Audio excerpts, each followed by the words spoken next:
ប្រិមត្តអស់គ្នាកំពុងតែស្វែងរកជាមួយនឹងប្រភេទសម្បកកង់សម្រាប់រថយន្តអគ្គិសនីត្រូវប្រិមត្តអស់គ្នាប៉ុន្តែសម្រាប់សម្បកកង់របស់រថយន្ត EV នេះគឺវាមានតម្លៃថ្លៃឥឡូវនេះគឺអស់ក្តីព្រួយបារម្ភហើយដោយសារតែ Cylon បានធ្វើការនាំយកជាមួយនឹងប្រភេទរបស់លេងថ្មី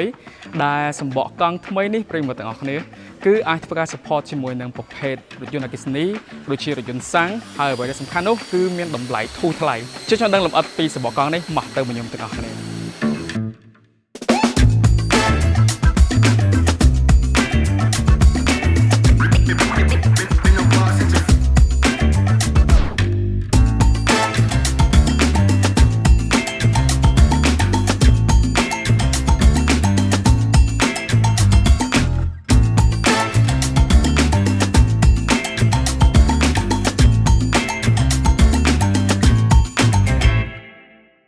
អូខេបងប្អូនអញ្ចឹងសម្រាប់សម្បកកង់ចូល stock ថ្មីនេះគឺមានជាច្រើនក្របខ្លាំងមែនតើនិយាយរួមទៅគឺមិនភ័យក្នុងការអស់ stock ទៀតទេដោយសារតែលើកនេះគឺ Cylon បានធ្វើការនាំចូលចំនួន 20000 គ្រាប់ឯណោះអញ្ចឹងគឺច្រើនខ្លាំងមែនតើ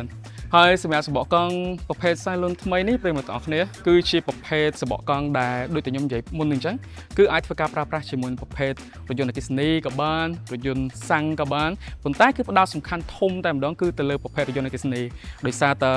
ក្នុងសម្បកកង់នេះគឺមានមកជាមួយនឹងប្រភេទបច្ចេកវិទ្យាថ្មីដែលគេហៅថាជាប្រភេទ EV Tech អញ្ចឹង EV Tech លើកនេះគឺអាច support ពេញលេញជាមួយនឹងប្រភេទសម្បកកង់រថយន្តអគ្គិសនីតែម្ដងអញ្ចឹងសម្បកកង់រថយន្តអគ្គិសនីចុះសម្បកកង់ E-Range វិញតើសម្បកកង់នេះជាមួយសម្បកកង់ E-Range តើវាមានភាពខុសគ្នាយ៉ាងដូចម្ដេចតាមពិតទៅប្រិយមិត្តអរគ្នាសម្បកកង់ពីរហ្នឹងគឺសុទ្ធតែជាប្រភេទសម្បកកង់ប្រភេទសម្រាប់រថយន្តអគ្គិសនីបើន័យថាវា support ជាមួយរថយន្តអគ្គិសនីអញ្ចឹងណាអញ្ចឹងសម្រាប់រថយន្តអគ្គិសនីប្រើប្រាស់ជាមួយប្រភេទសម្បកកង់ទាំងនេះគឺមិនមានធ្វើការថយចុះជាមួយនឹង rank របស់បងប្អូនទេអ្វីដែលសំខាន់គឺត្រូវ spec ជាមួយនឹងប្រភេទរថយន្តអគ្គិសនីតែម្ដងប៉ុន្តែសម្រាប់សម្បកកង់ E-Rank គឺវាមានតម្លៃរៀងថ្លៃជាងបើយើងធៀបជាមួយនឹងប្រភេទសម្បកកង់ថ្មីនេះដែលសម្បកកង់ថ្មីនេះគឺវាមានតម្លៃធូរថ្លៃហើយក៏មានមកជាមួយប្រភេទបច្ចេកវិទ្យា EV Tech ដែល support ជាមួយនឹងរថយន្តអគ្គិសនីនឹងដូចគ្នាផងដែរ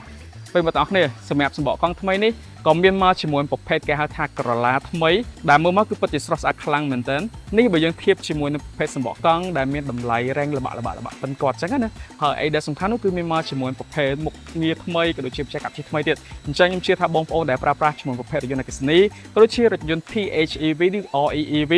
ច្បាស់ជាចាប់អារម្មណ៍ហើយក៏ដូចជាអ្វីដែលបងប្អូនកំពុងតែតន្ទឹងរង់ចាំផងដែរអញ្ចឹងសម្រាប់ប្រិយមិត្តដែលកំពុងតែស្វែងរកជាមួយនឹងប្រភេទសម្បកកង់ទាំងអស់នេះប្រិយមិត្តអរគ្នាអាចធ្វើការស្វែងរកបាននៅគ្រប់ដេប៉ូរបស់ Cylon ទូទាំងរាជធានីទូទាំងប្រទេសកម្ពុជារបស់យើង